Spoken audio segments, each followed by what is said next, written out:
It is hard to believe, but the first Democratic debate for 2020, it is actually now just 4 months away. And the Democratic field, it seems to be growing by the day. But if history is a guide, it will not be easy to knock off an incumbent. That's only happened once since 1984 when George H.W. Bush failed to win a second term. And my next guest says that those losing candidates followed the same pattern. They're veteran insiders with decades of experience, but they lack youthful energy and new ideas. Associate Professor Matthew Dallek, he teaches at George Washington's Graduate School of Political Management, and he joins us now. Matthew, thank you for the time. And when you're going through the names as you do in the piece, there are some parallels. But I'm curious, do you look at this cycle as different, that Trump is so unpresidential, if you will, that there'll be a crave for a return to normalcy, so a person with Washington establishment bona fides won't be as much of a turnoff as it was in prior elections? Yeah, I actually argue, or I mentioned that in the piece, which is that Trump has squandered one of the greatest advantages that incumbent presidents have, which is they have the opportunity to appear presidential, to get the public accustomed to the idea of them as president, that they inhabit the norms of the office. And Trump has repeatedly failed to do that.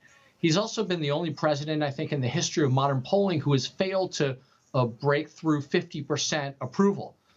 His approvals hover between roughly 44 and 36% during his 2+ years in office. So Trump, I think, is uniquely vulnerable. But, as we see with George H.W. Bush, for example, politics changes very quickly. George H.W. Bush was at 90% in the polls after the first Iraq War. And then, of course, he lost in 1992 with only 37% of the vote. So there's still a long ways to go. But if Democrats ascribe to the unimpeachable model you lay out and say how hard it is to beat an incumbent and what do these guys have in common in the past, do they have a party right now that's more fractured than even in those prior election cycles? I mean, we talk about right now candidates who are not running away from Alexandria Ocasio-Cortez's policies, whether they talk about socialism, they're talking about reparations now. Matthew, how untenable is that once you get out of a primary to win a general? Or is this fever what always happens, a year and a half out from the general? Well, this is, I think, a distinct primary. It's the most diverse crop of Democratic candidates. Arguably, it's the most impressive field in modern times. You're going to have, I'd say, between 10 and 15 very credible Democratic candidates running, each with real claims to the nomination and who are getting serious looks, I think, from voters and activists in those early voting states. There is clearly, I think, some political risk that the party, and this is the great tension within the nominating contest, that the party will nominate someone who is fairly far to the left or who promotes some ideas that don't have, frankly, a lot of majority support in the country. Because if you remember, the way the Democrats were able to win 40 seats in the 2018 midterms and take back the House was primarily through the suburban, Republican, and moderate districts in the country, and by electing moderates. And so that's not to say that someone who's very progressive, like an Elizabeth Warren, could not win a general election. She absolutely could.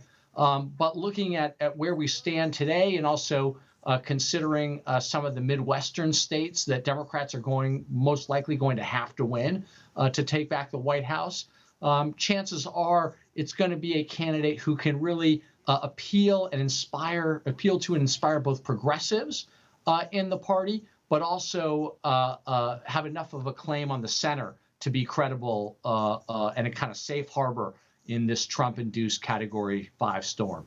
Well, to that point, I think about a state like Michigan and say, in some ways, it's probably more reflective of the New Hampshire, Iowa beginning of the gauntlet where these guys have to appeal to. In your piece, you say that's part of the problem, at least in prior cycles, where, people have to have chits that they can play here or favor banks. They've raised money over the years for a lot of other folks here, and they know the inside players. But will, as they say, what plays in Peoria, will what plays in Manchester and Des Moines play in some of the other battleground states? I'm talking the primary right now. Or do you have to, and this surprised me at least, Matthew, a lot of people signing on to this new Green Deal or signing on to the idea of reparations, which I think is an anathema come the general. How do you navigate those two? Because you first got to get to the dance if you're going to win it. And do you get through a primary by being a Joe Biden? Well, first of all, we don't know what Democratic primary voters in Iowa, New Hampshire, South Carolina, and Nevada, what they're going to be judging the candidates on. I mean, there is a tension between, are they going to be voting for a candidate who they think, who they like and think is progressive enough, but who at the end of the day they think is the best candidate to defeat Trump, or are they going to vote for somebody who they think is really much more activist, much more aggressive in their, much more on the left, and that's going to be their primary consideration.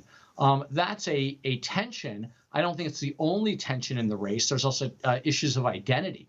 Our primary voters in those states, and remember, those states go a long way toward determining the nomination. You know, by the time you get out of New Hampshire, might have 2, 3, maybe 4 viable candidates. There might be a very clear front runner.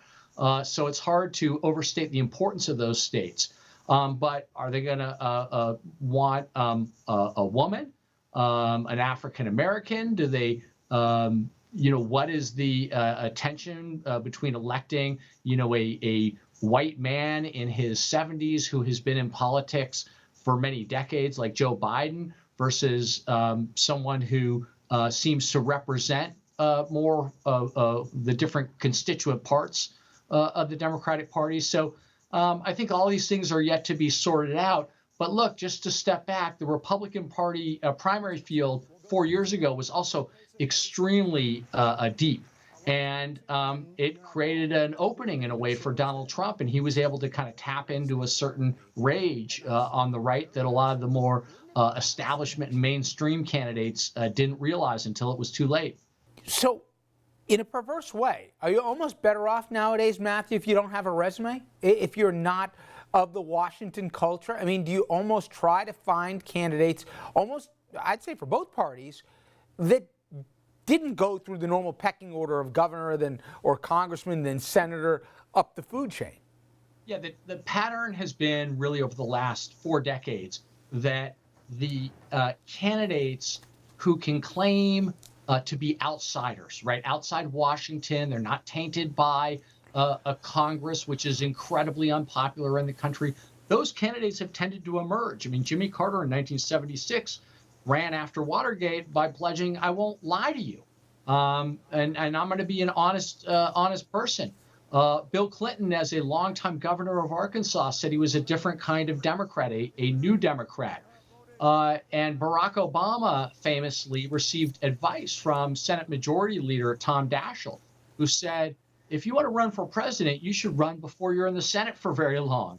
And so Obama wisely took that advice, and he ran after having been in the Senate for really, I guess, about 3 years before he announced. And so I think the pattern has been certainly that these sort of so-called outsider candidates have tended to appeal more to voters who are looking for someone who can, quote unquote, shake up Washington.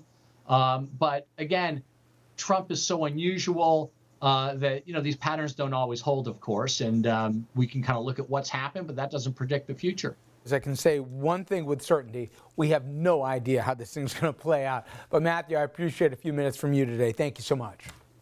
And stay with us. RFL will be right back.